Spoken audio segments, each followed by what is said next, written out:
Congratulations on your Skills SAQ product purchase. Commit to using it, and you're going to see serious results. This DVD contains drills for using your new product to build speed, agility, and quickness, plus it also shows you how to use our other SAQ products.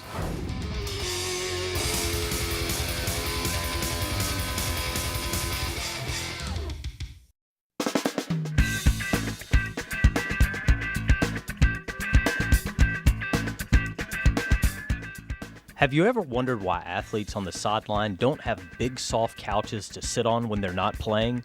Or why some athletes choose to pedal on stationary bikes when they're not in the game?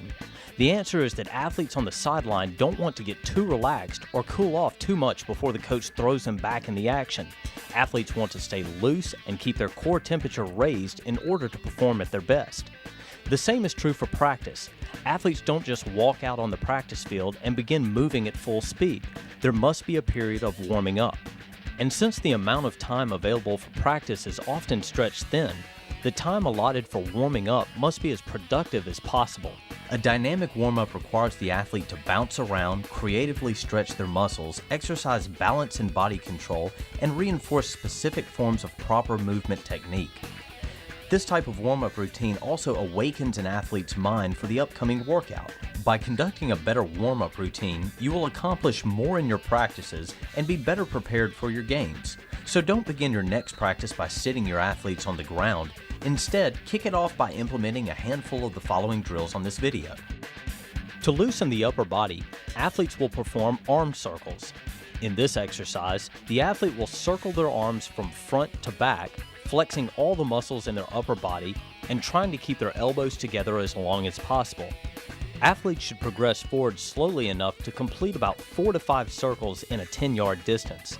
Athletes should remain on the front of their feet and bounce through the entire movement rather than walk. After the athlete has performed the movement for 10 yards, he will then jog for another 10 yards. Arm circles can also be performed by circling the arms in a backwards motion as shown here. Quad walks require the athlete to take a step, grab his ankle, and pull his leg backwards. Once the athlete has pulled his leg back, he then balances on one leg and pushes his hips forward. The leg is then released and the motion is repeated with the other leg. This exercise targets flexibility in the front of the thigh and in the hip flexors. As with the other drills, after the athlete has covered 10 yards performing quad walks, he then jogs an additional 10 yards. When performing shin grabs, an athlete should maintain an upright posture, grab their shin, and pull it deep into their chest.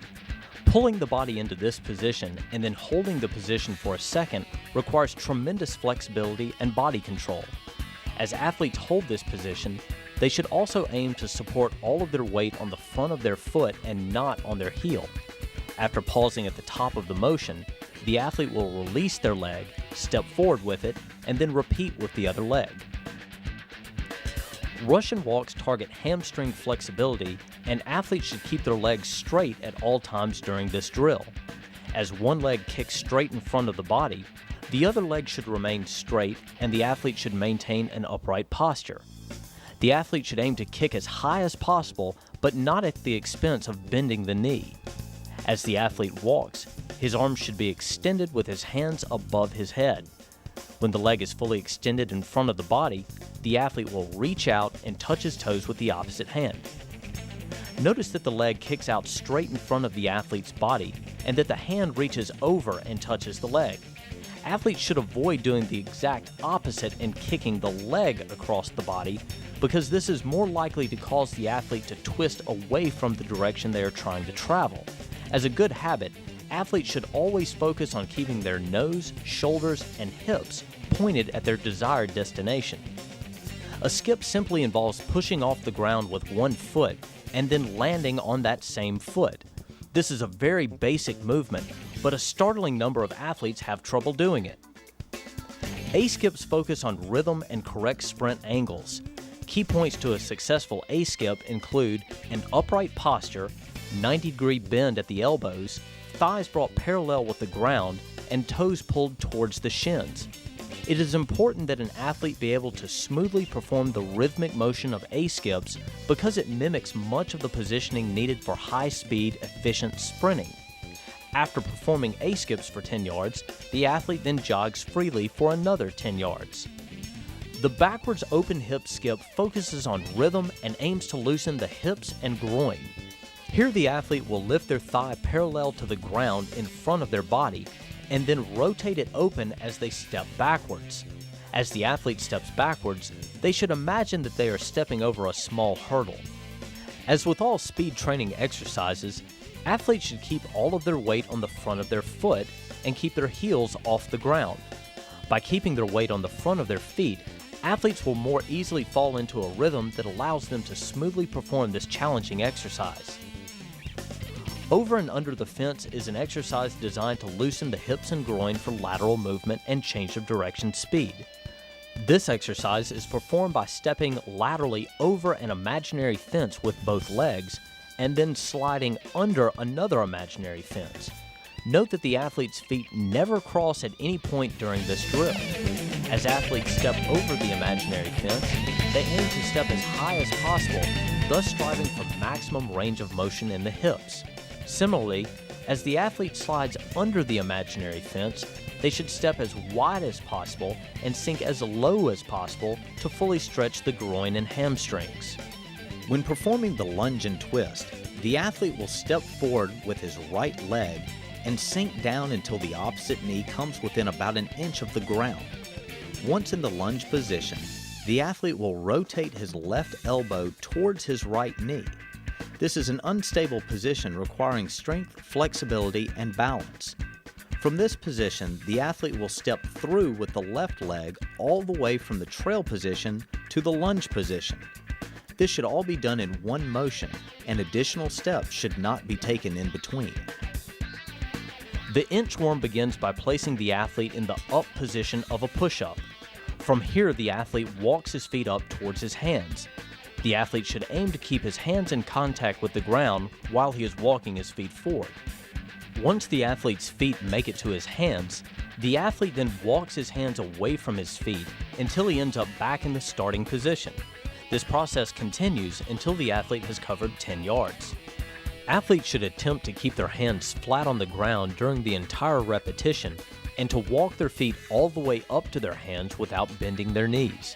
Achieving this goal is not easy, but athletes will come closer and closer as they develop more flexibility in their lower back, hips, and hamstrings.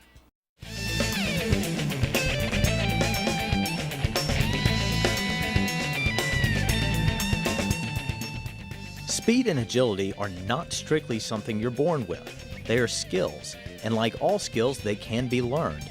No matter the sport you're preparing for, cone training is a must. The constant starting and stopping that takes place in sports makes it critical for athletes to develop the ability to accelerate, decelerate, change direction, and accelerate again, all while minimizing a loss of speed. Agility cone training hones these skills and will make them second nature on the field or court. The Pro Agility Cone Drill is also known as the 5-10-5. The cones are marked off in a straight line, each 5 yards from the next, at a 0, 5, and 10-yard mark. The athlete straddles the middle cone with feet and hips shoulder-width apart. The athlete should keep his center of gravity low with a slight bend in the back. The athlete turns and sprints to the left 5 yards, touches the cone or line with the left hand, and then turns back around and sprints 10 yards to the cone on the opposite end. The athlete touches that cone or line with the right hand and turns around a second time and sprints through the starting point. The 3-cone drill is used as a gauge in the NFL combines to evaluate an athlete's ability to bend, pivot, and shift body weight. The cones are set in an L-shaped formation, each 5 yards apart from the others. The athlete starts in a 3-point stance in front of one of the cones. The athlete starts by sprinting 5 yards to the second cone, turns around and sprints back to the starting cone. The athlete then turns around and heads back towards the second cone, runs around it, and then cuts towards the third cone. The third cone is circled and the path around the second cone is retraced back to the starting point. The Linear W Sprint drill is a great drill for change of direction training. This drill is often associated with defensive backs in football. 5 to 7 cones are spaced into the shape of a W, each approximately 5 yards from the next. The athlete begins in an athletic position with a low center of gravity. He starts at the first cone and backpedals towards the second cone. At the second cone, the athlete plants and brakes in a forward sprint towards the third cone, and the sequence is repeated until complete. Lateral W slides are designed to combine lateral movement and change of direction. The cones are once again set in a W configuration. The athlete begins at the first cone and slides laterally around each successive cone, always facing towards the final cone. The goal is to maintain proper push-pull lateral mechanics and to change direction as quickly as possible at each cone. This drill is a variation of the Lateral W Slide that incorporates a sprint within the slide mechanics. The cones are set up in a W formation and the center is spaced with approximately a 10 to 12 yard void. The Lateral W Slides are performed just as stated earlier, but between the void the athlete incorporates a linear sprint. This helps the athlete transition from a lateral position to a linear position of explosion and vice versa. The cones are configured in a figure 8 formation. 2 circles 3 to 4 yards wide are constructed using at least 4 cones. The athlete slides laterally by beginning at the top of one circle facing towards its center. The athlete navigates the circle while continuing to face center. At the intersection of the circles, the athlete transitions from facing the center of one circle to facing away from the center of the second. The athlete then navigates around the second circle and transitions back again at the intersection to the first circle. Change direction of the lateral movement with each set.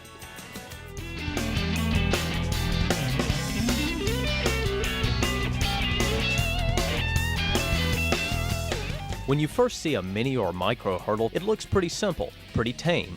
However, the hurdle is one of the best tools available for training a variety of athletic movement skills. Drills can be conducted with the hurdles that positively affect linear speed, lateral speed, change of direction, and jumping. Hurdles are available in many different shapes and sizes, but generally speaking, you will find most companies carry a 6-inch hurdle or a 12-inch hurdle. For many of the drills on this video, the size of the hurdle is irrelevant. In fact, oftentimes we use a mix of both sizes within a single drill just to give the athlete a little extra variety to deal with. However, with that being said, here are a few guidelines to consider when choosing hurdle sizes. First, when conducting drills in the linear speed section of this video, an athlete should be able to clear the top of the hurdle by at least 6 inches when standing with his thigh parallel to the ground, knee bent at a 90-degree angle, and his toe pulled towards his shin. Any less than this, and the athlete should choose a smaller hurdle. Second, when an athlete moves laterally, his feet stay relatively close to the ground. Thus, when performing drills from the lateral speed section of this video, the micro hurdle is usually the best choice. Finally, anytime the athlete has trouble with a drill for any reason, the height of the hurdle should be decreased.